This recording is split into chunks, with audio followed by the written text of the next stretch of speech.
여긴 국민 라디오.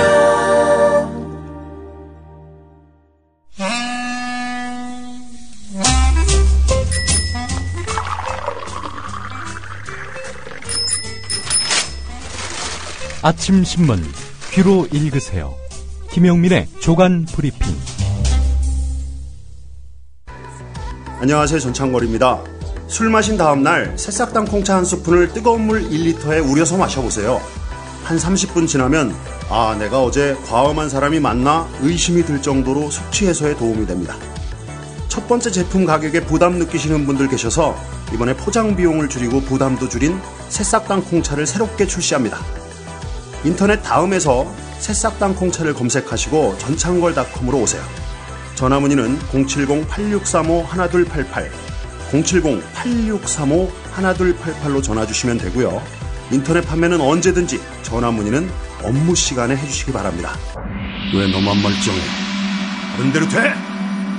똑같이 3차를 달렸어. 삼겹살에 소주로 시작하고 호프로 2차 가고 마지막 포장마차까지. 다들 정신을 못 차리는데 왜 너만 멀쩡한 거야? 바른 대로 돼!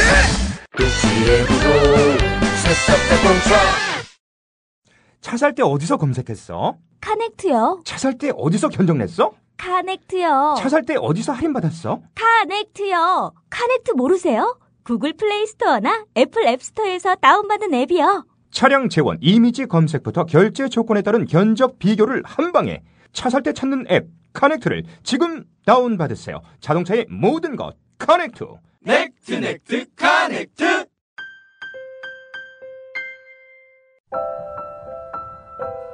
사람이 온다는 건 실은 어마어마한 일이다. 그는 그의 과거와 현재와 그리고 그의 미래와 함께 오기 때문이다. 한 사람의 일생이 오기 때문이다. 정현종님의 시처럼 하나의 일생을 만나는 마음으로 교육하는 학교가 있습니다. 아이들에게 고향이 될 작은 시골 학교, 16년의 대안학교 푸른꿈고등학교에서 아이들을 기다립니다. 문의 전화는 063-323-2258, 323-2258, 검색창에 푸른꿈 고등학교를 검색해보세요. 네, 10월 31일자 아침신문 주요 기사 살펴보겠습니다. 김용민 PD의 조간 브리핑입니다. 안녕하십니까? 네, 안녕하십니까? 네, 세월 빠릅니다. 10월의 마지막 날이고요, 어느새. 그러네요. 내일이 이제 11월이고요. 예. 예. 동아일보 일면부터 좀 살펴봐야 될 것 같습니다. 네. 우측에 1단으로 나와 있는 기사인데, 이게 일면감인가 싶은 생각도 들고요. 그러면서도 이 일면에다 실은 동아일보의 의도는 무엇인가를 또 생각해보게 만드는 기사입니다. 우선 단독이라는 의미겠죠? 단독이라는 의미도 있겠지만 예. 또 핫한 인물 정윤회 씨가 등장한다는 점, 그 점도 있을 테고요. 또 그 7시간 동안 정윤회는 박근혜 대통령과 가까운 곳에 있지 않았다라는 점을 강조하고 싶은 어떤 정치적 의도도 있는 것은 아닌지 하는 그런 생각이 드는데요. 무슨 기사인지 소개해드리겠습니다. 박근혜 대통령의 비선 실세로 지목받아온 정윤회 씨가 4월 16일 세월호 참사 당일 생명운동가를 자처하는 역술인 겸 한학자 이모 씨를 만난 것으로 확인됐다. 이런 내용입니다. 예. 정윤회 씨와 10년 넘게 교류해온 것으로 알려진 이모 씨는 과거 알선수재 혐의로 기소돼서 실형을 선고받은 전력이 있었다고 하는데요. 특히 이모 씨는 최근에도 정윤회 씨나 청와대를 거론하면서 주변 사람에게 도움을 주겠다고 한 다음 돈을 요구했다는 증언이 나왔다는 겁니다. 일본 산케이신문 보도로 촉발된 세월호 침몰 당일 박근혜 대통령이 정윤회 씨를 만나고 있었다는 소문은 근거가 없는 것으로 확인됐지만 이모 씨가 정윤회 씨의 동의나 묵인날에 영향력을 과시한 것은 아닌지 새로운 의혹이 제기되고 있다는 겁니다. 자, 이와 관련해서 이모 씨의 지인과 가까운 한 사람, 예, 동아일보 기자와 만났는데요. 이 이모 씨가 지인에게 박근혜 대통령과 자주 통화한다. 정윤회는 내 말이라면 죽는 신용까지 한다. 이렇게 자랑을 했다. 친구 회사를 SK텔레콤 납품업체에 선정되도록 청와대에 얘기해주겠다라면서 1억 원을 달라고 요구했다. 이렇게 밝혔다고 하는데 이에 대해서 이 씨는 정윤회 씨와 생명학, 군자학을 이야기하는 사이일 뿐 청탁을 주고받은 일이 없다. 라면서 의혹을 부인했다고 합니다. 예. 만난 장소가 서울 종로구 평창동에 있는 이 씨의 사무실 이렇게 기사에 돼 있네요. 네. 예. 종로구 평창동. 예. 청와대와 지근거리군요. 어쨌든 같은 구 안에 있는 건 사실입니다. 예. 자, 한국일보 신면으로 가보겠습니다. 가수 신해철 씨 오늘 발인인데요. 예. 장협착 수술을 받는 과정에서 병원 측이 당사자 동의 없이 위축소 수술을 실시한 것이 주요한 사망 원인이라는 증언이 나와서 논란이 커지고 있습니다. 서울 송파구 S병원 관계자에 따르면 신해철 씨는 지난 17일 장협착 증상으로 수술을 받다가 예정에 없던 위축소 수술을 받았다는 겁니다. 예. S병원에서는 위밴드 수술 부위가 허는 등 부작용이 나타나서 위축소 수술을 하는 경우가 많다고 말했는데요. 아시겠습니다만은 2009년에 신해철 씨가 위밴드 수술을 받았는데요. 신해철 씨 부인은 주치의가 수술 마지막에 위를 접어서 축소하는 수술을 했다고 설명했는데 수술 동의를 한 적도 없고 사전에 설명을 들은 적도 없기 때문에 거세게 항의를 했다 이렇게 말했다는 겁니다. 예. 일각에서는 가뜩이나 시야가 확보되지 않는 복강경으로 장협착 수술을 하던 중 위밴드 수술 부위가 손상된 것을 확인한 의료진이 위축소 수술까지 하면서 수술기구가 장 일부에 손상을 입혀서 구멍이 생겼을 가능성을 제기하고 있는데 이 구멍으로 소화액과 음식물이 흘러나오면 염증이 생기고 이 염증이 복막까지 번질 수 있다는 겁니다. 실제로 신해철 씨는 수술을 받은 후 복부에 통증을 심하게 느끼고 열이 나서 입원과 퇴원을 반복하다가 지난 22일 오전 그 병원에 재입원하던 날 심장이 멎었습니다. 그래서 신해철 씨 소속사와 유족은 장협착 수술을 받은 후부터 사망에 이르기까지 자세한 경과를 파악해왔다. 이 병원을 상대로 민형사상 책임을 묻기로 했다. 이렇게 밝혔습니다. 이 의료 사고 가능성을 제기하고 있는 거 아니겠습니까? 예. 병원과의 일전을 지금 예고하고 있는데 상당히 귀추가 주목됩니다. 글쎄요, 유족들이 동의를 해야 되겠지만 이게 또 부검까지 해봐야 되는 상황일지도 모르겠다. 그런 좀 생각이 듭니다. 예. 예. 논란이 이어진다면 말이죠. 예, 오늘이 장례일인데 말이죠. 예. 한국일보 10면 기사 소개해드렸습니다. 조선일보 16면을 보면요. 제가 지금 갖고 온 기사는 기사가 아니라 공고입니다. 알립니다. 회사 사고 온 거죠? 그러니까. 예, 그렇습니다. 무슨 내용인고 하니 조선일보가 준비한 언론사 입사 준비반이 다음 주 금요일에 개강합니다. 언론사 입사 준비반은 언론사 입사를 희망하는 분들을 위한 실전 강좌입니다. 총 12강으로 구성된 이번 강좌에서 논술은 신정록 논설위원이, 장문은 어수웅 기자가 담당합니다. 어수웅 기자가 문화부 기자인 걸로 알고 있는데 네. 기사 쓰기는 신문과 방송으로 나눠서 김수혜 기자와 TV조선 강상구 기자가 각각 강의합니다. 이 밖에 언론사 입사에 도움이 될 특강도 준비되어 있습니다. 이러면서 정원 30명, 수강료는 60만 원 이렇게 하고 있네요. 이 보니까 11월부터 시작해가지고 예. 1월 말까지 매주 금요일에 이렇게 하는 걸로 봐서는 12강으로 구성되어 있다고 하니까요. 12강으로 구성되어 있다고 했죠. 예. 근데 수강료 부분에 보면 2명 이상 등록 시 10% 할인인데 이게 2명 이상이 친구와 같이 오면 그런다니. 그런 의미인 것 같습니다. 제가 봐도. 예.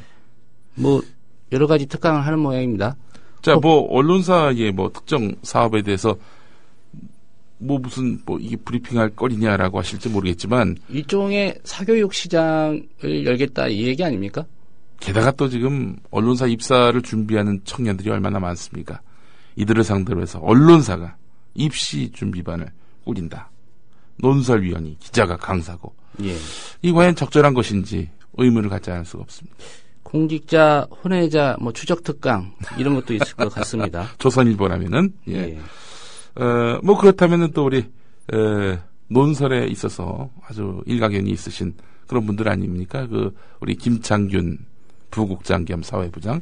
칼럼은 최보식 선임 기자가 좀 가장 쓰는 그렇죠. 방법은 이렇게 소송이 안 걸리면서 칼럼을 쓰는 법. 그렇지. 이런 거. 예.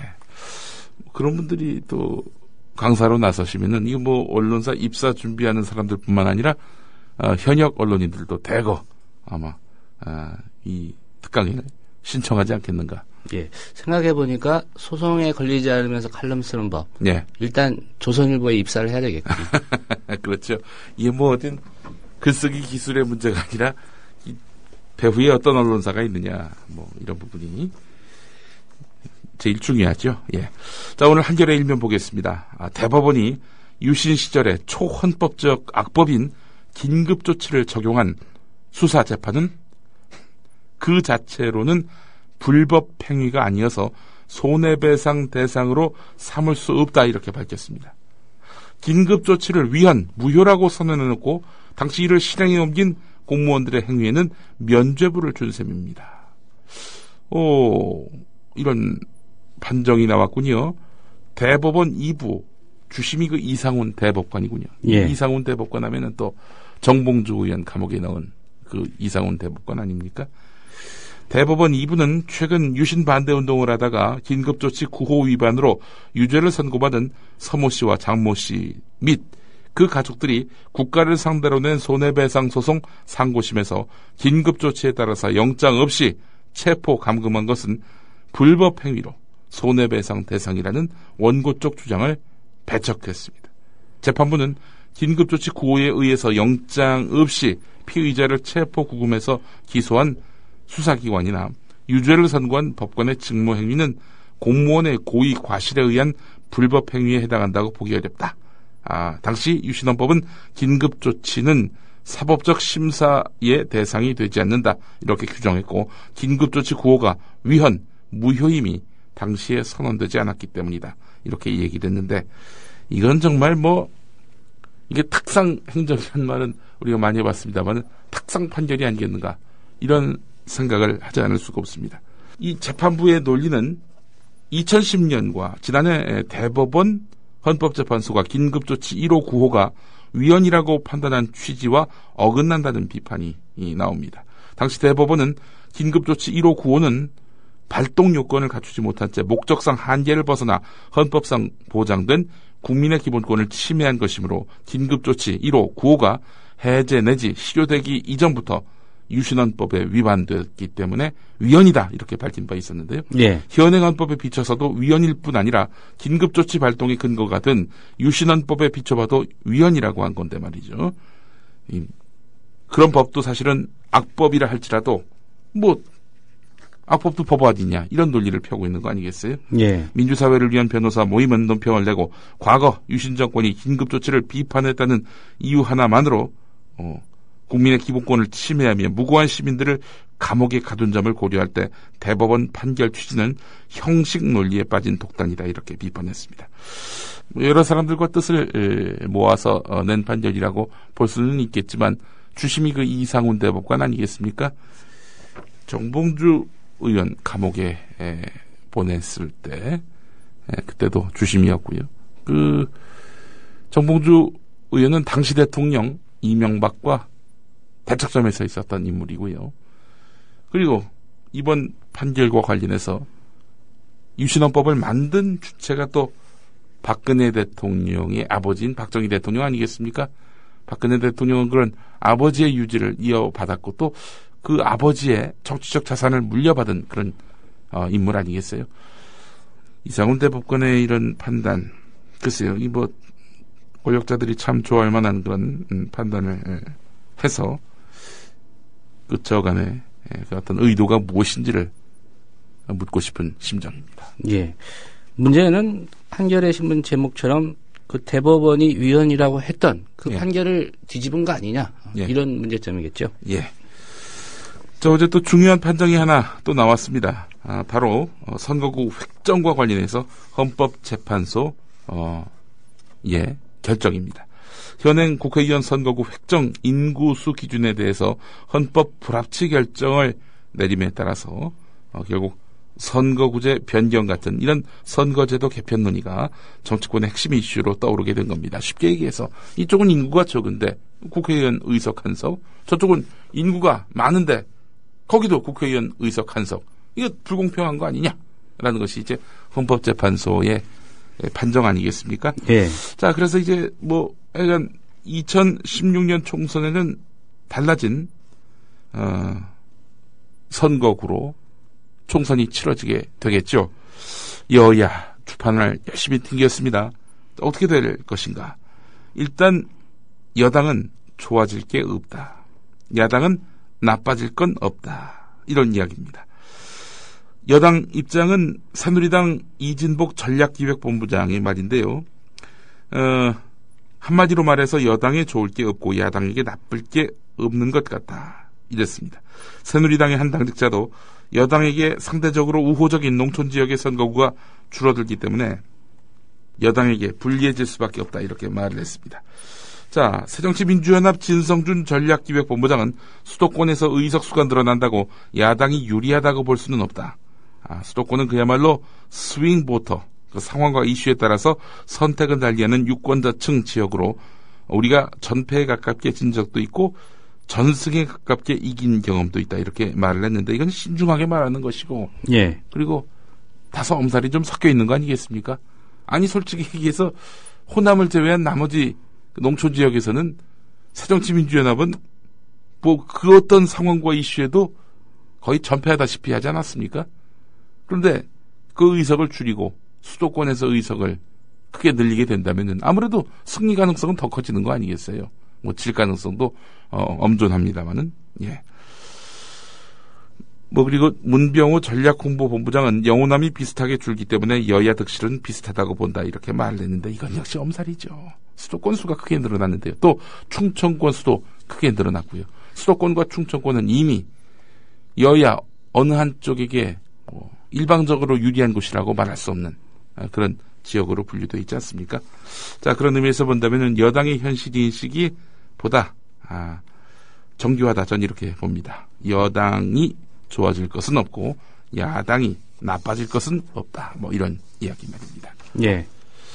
국민일보 사면 그리고 다른 신문들도 대부분 다뤘습니다만은 선거구 조정 대상에 오른 지역구를 둔 정치인 중에는 이 손봐야 할 지역구에 속한 거물들이 적지 않다는 겁니다. 김무성 대표, 이완구 원내대표 이런 실세들이 상당수 포함되어 있다는 거지요. 김무성 대표의 지역구인 부산 영도구 인구수는 13만 3,053명이기 때문에 하한 인구 미달 지역입니다. 이곳은 일단 조정 대상에 들어갔는데 근데 그렇다고 해서 김무성 대표가 다음에 공천 못 받는 거 아니야? 이렇게 생각할 가능성은 대단히 낮다는 겁니다. 예. 자, 그리고 이완구 원내대표 충남 부여청양 여기도 인구수가 상당히 적다. 이렇게 볼 수 있는 지역구고요. 경북 군위 의성 청송 지역의 김재원 원내수석 부대표도 하한선에서 각각 3만여 명이 빠집니다. 큰 폭의 조정이 불가피해 보이지만 이들이 다 실세이기 때문에 이들 역시 공천 못 받는 거 아니야? 이 걱정은 안 할 거란 얘기죠. 그 주변에 있는 지역에 국회의원 끝발 없으면 좀 큰일 나겠습니다. 아무래도. 자, 그리고 이정현 최고위원의 전남 순천 곡성 상한인구 초과 선거구에 해당하고 인천 서구 강화갑 이학재 의원과 인천 서구 강화을 안덕수 의원은 선거구 신설이 필요한 지역에 속해서 표정관리를 하고 있는 양상입니다. 새정치민주연합은 어떠냐? 이해찬 전 대표, 이 세종시의 지역구가 있잖아요. 예. 세종시 인구가 너무나 적기 때문에 이걸 독자적인 지역구로 보기는 어렵다. 이렇게 판단이 됩니다. 자, 그래서 여기 역시도 손봐야 할 지역구로 분류가 되는 것이고요. 안철수 전 대표, 문재인 의원, 주요 대선 주자와 문희상 비상대책위원장, 우윤근 원내대표는 부산, 서울, 또 의정부 그리고 오윤근 대표 같은 경우 호남 지역으로 알고 있습니다. 이 지역구는 해당되지 않는 것으로 파악됐습니다. 자, 하여간 참 여야 의원들 지금 지역구별로 희비가 엇갈리고 있는 상황입니다. 어느 당은 웃고 어느 당은 웃지 않고 이런 상황은 아니라는 겁니다. 자, 이 중대선거구 정당 명부제 기왕 선거구 획정 헌법 불합치 결정이 나왔다면은 이제 근본적인 변화에 그 대안들을 마련해야 되지 않겠는가, 이 목소리들이 나오고 있고요. 예. 경향신문이 사면에서 관련한 내용을 다루고 있습니다. 여야를 막론하고 국회의원 선거제도 개편 문제가 현안으로 지금 제기가 된 셈인데요. 어제 그 정의당 심상정 원내대표는 환영의 입장을 밝혔습니다. 그래서 근원적으로 소선거구제를 뜯어고치자 이렇게 이야기를 했습니다. 소선거구제가 뭡니까? 이게 1등만 당선되는 이런 더러운 세상 그런 거 아니겠습니까?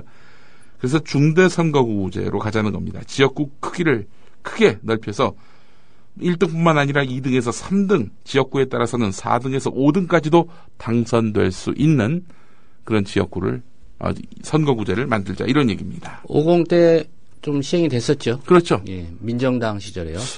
어느 땐가는 민정당에서 후보가 2명이 나오고 그래가지고 어떻게 이런 일이 다 있나. 지난 총선이 만약에 중대 선거구제로 됐다면 2등을 한 김용민 PD도 아마 당선이 됐을 텐데. 그럼요. 예. 이노근 의원과 함께 근소한 차이 아니었습니까? 한 4% 차이였던 것 같은데 말이죠. 예. 하여간 이런 중대선거구제 같은 경우 만약에 적용이 된다면, 소선거구제가 개선돼서 중대선거구제가 된다면은 호남에서 새누리당이 당선될 수도 있겠지만은 통합진보당, 정의당 같은 이런 진보 야당들도 수도권 지역에서 당선될 확률이 높아지는 거 아니겠습니까? 아니 노회찬 전 의원 같은 경우 어느 지역구 나가더라도 설마 꼴등을 하겠어요? 그 양반이? 최소한 2등은 할 것이다. 예, 그렇죠. 그래서 지금 진보 야당으로서는 생존의 길을 지금 모색하고 있는 상황 아니겠습니까? 중대선거구제로 바꾸자. 이런 목소리를 강도 높게 내놓고 있습니다. 이게 또 개헌 논의와도 맞물려서 정치적인 그런 이슈가 될 수도 있을 것 같습니다. 예, 진보 야당이 진짜 바라는 게 있습니다. 중대선거구제로의 전환뿐만 아니라 정당 명부제도 도입하자 이런 얘기입니다. 이게 뭐냐면은 지역구 국회의원을 뽑지 않고 정당만 선택한 다음 정당 득표율에 따라서 비례대표 의원을 뽑는 정당 명부식 비례대표제 도입입니다. 자, 그런데 지역구 현역 의원들의 기득권 포기를 기대하기 어렵기 때문에 현행제도에서 비례대표 비중을 대폭 확대하는 혼합형 비례대표제가 대안으로 거론되고 있습니다. 사실은 이 지역을 대표한다라는 의미에서 그 지역의 사람을 국회에 보낸다. 이런 취지가 사실은 지역구 국회의원제도 아니겠습니까? 예. 그런데 예를 들어서 말이죠. 지금같이 수도권 같은 경우 지역 공동체 의식이 있습니까? 베드타운으로 전락했고요. 또 그렇기 때문에 공동체성, 지역인으로서의 어떤 정체성 이런 것들도 희박한데 지역이란 이유만으로 지역구를 대표한다. 그래서 이게 지역구 국회의원 수를 줄이고 각계각층의 대표성 있는 그런 국민을 국회로 보내는 비례대표 확대가 저는 정치 개혁을 위해서 필요하다고 봅니다. 막말 분야에 있어서는 제가 국회에 가야 되지 않겠는가. 예, 김구라 씨하고 경합을 해야죠. 그렇군요. 예. 경향신문 10면으로 가보겠습니다. 포스코가 말이죠. 스마트폰 개인정보 열람 권한이 있는 애플리케이션, 즉 앱, 소프트맨 설치를 지시했다고 하는군요. 꽤 됐습니다. 2011년부터였는데 포스코는 당시 사내 보안을 강조하면서 자회사에서 제작한 앱을 정규직 직원들에게 배포했는데요. 지난해부터는 설치 대상자를 광양제철소 사내하청 노동자들로 확대했습니다. 소프트맨, 이 앱은요, 스마트폰에 내장된 개인정보 감시가 가능하도록 제작됐습니다. 대부분의 앱은 설치 때 사용자에게 접근 권한 범위를 보여주고 동의를 얻어야 합니다. 소프트맨은 이 접근 권한을 광범위하게 잡아서 개인의 인터넷 열람 기록, 문자 메시지, 통화 기록, 개인 위치를 회사 관리자가 확인할 수 있도록 했습니다. 원격 제어도 가능합니다. 예. 야, 이건 진짜 기가 막힌 거 아닙니까? 그래서 포스코 외주사 직원의 말이 이렇습니다. 감시 앱을 깔았더니 휴대폰 암호가 풀리더라. 이거 월권 아닙니까? 이거 뭐 기본 남이 내 휴대폰을 쓴다는 거 아닙니까? 사실상? 그렇죠. 예. 뭐 이거는 기본권 침해로 볼 수밖에 없고요. 나아가서 인권 침해라고 규정하지 않을 수가 없는 겁니다. 그런 식으로 지금 하고 있는데 포스코는 이에 대해서 패턴을 풀 수 없다 이런 얘기입니다. 개선을 하지 않겠다 이런 얘기 아니겠어요? 예. 이건 뭐 거의 영화 트루먼 쇼처럼 노동자들을 발가 벗겨 놓고 카메라로 지켜보는 것과 마찬가지라는 이런 노조의 지적도 있었습니다. 어제 그 민동기 김용민의 미디어 토크 들으신 분들은 아시겠습니다만은 그 요즘에 그 수습 기자들이 예. 마왈이라고 해서 뭐 이 경찰서 저 경찰서 막 돌아다니잖아요. 그게 너무 비효율적이고 또 힘들기도 하고요. 소모적이고 해서 그 풀단을 구성한 겁니다. 그러니까 언론사 기자들 수습들끼리 이제 말하자면은 뜻을 모아가지고 야 넌 하루 종일 남대문 경찰서에 있어라. 야 너는 하루 종일 동대문 경찰서에 있어라. 이러면서 서로의 그 정보를 공유하고 이거를 각자 회사에다 이렇게 보고하는 형식으로 풀단 구성을 한 겁니다. 예. 그러니까 각자 경찰서를 담당해서 돈 다음에 네. 취합해서 예. 마치 다 돈 것처럼. 예, 그렇죠. 예. 그래서 이게 적발이 됐던 모양이죠. 그래서 이제 어떤 회사의 시경 캡, 그러니까 그 수습 기자들의 고참들, 왕고들이 이런 그 위치 추적 앱을 설치를 하려고 했다가 거센 반발을 해서 결국 하지 못했다고 합니다. 예. 뭐 그런 이야기 오늘 미디어 토크에 올라와 있고요. 자, 이 기사 하나만 더 보겠습니다. 경상북도 한 초등학교 3학년 학급에서는 정기시험 성적이 나오는 날마다 급식 받는 순서가 바뀐다고 합니다. 시험 점수가 1등인 아이부터 꼴등인 아이까지 줄을 서서 차례로 급식을 받는다는 겁니다. 성적이 하위권인 한 학생은 거의 1년 내내 맨 꼴찌로 밥을 먹고 있습니다. 남녀공학인 경기도의 한 학교는 전교 50등까지만 들어갈 수 있는 유리부스 자습실이 있다고 합니다. 안에서 공부하는 모습이 그대로 보이고 자습실 책상도 전교 석차순입니다. 학생들은 이 유리부스 안에 들어가는 아이들을 선망의 대상으로 바라보면서 유부남, 그러니까 유리부스에서 공부하는 남자 또는 유부녀, 유리부스 안에서 공부하는 여자 이렇게 부른다는 겁니다. 교육단체 사교육 걱정 없는 세상이 초중고등학교에서 벌어지고 있는 이런 식의 성적 줄 세우기 실태를 적나라하게 공개를 했습니다. 눈물이 나네요. 네. 이러고 살아야 되는지. 예. 그것도 또 한참 이 꿈이 많은 이 초등학생들. 감수성이 예민한 시기에 학생들. 어디 이런 나라가 이 꼴이 됐습니까? 예, 정말. 이걸 보고도 선생님들은 교육자적인 양심에서 이럴 수 있는가? 이런 분개는 안 느끼셨습니까? 부끄러운 줄 알아야죠, 진짜. 오늘 여기까지 하겠습니다. 예. 김용민 PD의 조간 브리핑이었습니다. 잘 들었습니다. 예. 오늘 헌법재판소에서 중요한 결정이 나왔습니다. 현행 선거구의 인구 편차가 너무 크다는 건데요. 3배까지 허용되는 편차를 2배 이내로 줄이라는 내용이더군요. 헌법재판소의 판정으로 어제 여의도는 주판을 튕기는 소리가 흘러나왔는데 대변인 논평을 통해 짐작해보는 여야의 이해독실. 우선 새누리당. 짧기도 하거니와 걱정의 언어가 연발되는데 대도시 인구 밀집 현상이 심화되는 현실에서 지역 대표성의 의미가 축소되는 부분에 대해서는 모두 함께 고민해 나가야 할 것입니다. 다음 새정치민주연합. 걱정은 하지만 표정 관리하는 것이 역력해 보이고 오늘 헌법재판소의 결정을 존중합니다.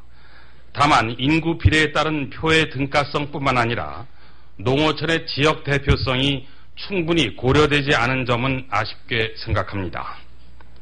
새정치민주연합 정치혁신실천위원회는 선거구 획정위원회를 국회에서 독립시켜 정치적 이해관계로부터 자유로운 외부 인사로 구성하고 내년 상반기 안에 객관적이고 공정하게 선거구를 획정하자고 제안한 바 있습니다. 마지막 정의당 환영을 하기까지 하는데 국회의원 지역선거구 전면 조정은 정치의 변화를 요구하는 헌법의 명령이자 국민의 명령인 것입니다. 대한민국 헌법 1조 1항에서 대한민국은 민주공화국이다 이렇게 규정하고 있습니다. 투표권은 대한민국을 민주공화국이 하는 근본적인 원천이자 국민의 신성한 권리 중에 하나입니다. 투표권자의 투표 가치는 평등해야 합니다. 그동안 국회의원 지역선거구 획정에서 불합리하고 불평등하게 제약됐던 표의 등가성 문제가 이번 헌재 판결로 크게 개선되었습니다. 이번 헌법재판소의 판결은 정치혁신의 마중물이 될 것입니다. 정치권에선 벌써 자신의 지역구 사수를 위한 의원들은 비상이 걸렸습니다. 새누리당은 김무성 대표와 이완구 원내대표 등 지도부가 대거 조정 대상에 들어가면서 대책 마련에 착수했습니다. 지역구가 없어지는 건 아닌가 그런 걱정을 하지. 지역 출신 국회의원으로서 유감이다. 그렇다면 누가 이 헌법 소원을 냈을까? 뜻밖에도 바로 이분. 정우택 새누리당 의원. 충북지사 출신의 중진인 새누리당 정우택 의원이 앞장서서 헌법 소원을 낸 것도 이 점과 무관하지 않습니다. 인구가 적은 호남권의 국회의원 숫자가 5명이나 많은 기형적인 현실을 보이고 있습니다. 인구는 충청 지역에 많은데 국회의원 수는 오히려 적어서 헌법에 보장된 평등권과 선거권을 침해받고 있다는 겁니다. 정우택 의원의 문제 제기로 충청권 의석은 늘었지만 영남이 줄고 변수가 많은 수도권은 크게 늘게 됐으니 이걸 소탐대실이라고 해야 할지. 조합원 여러분, 미디어 협동조합 국민TV 사무국장 조상훈입니다. 지난 1년 국민TV는 여러분의 출자금으로 운영됐습니다. 라디오 방송을 유지하는데도 돈이 들 테니 월 조합비를 받아가라고 재촉하는 분들도 계셨습니다. 하지만 그럴 수 없었습니다. TV 방송을 시작하고 받는 게 도리라고 판단했기 때문입니다. 어려운 재정 상황을 무릅쓰고 마침내 2014년 4월 TV 방송을 시작했습니다. 이제 국민TV의 지속과 확장이 필요합니다. 여러분의 월 조합비 납부가 있어야 가능한 일입니다.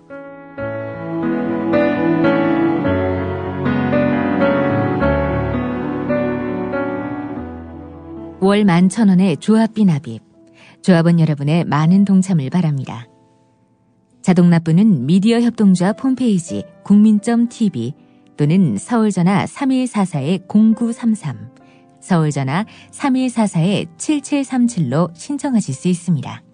조합원 여러분, 언론혁명의 끝까지 함께해 주십시오. 자부심으로 보답하겠습니다.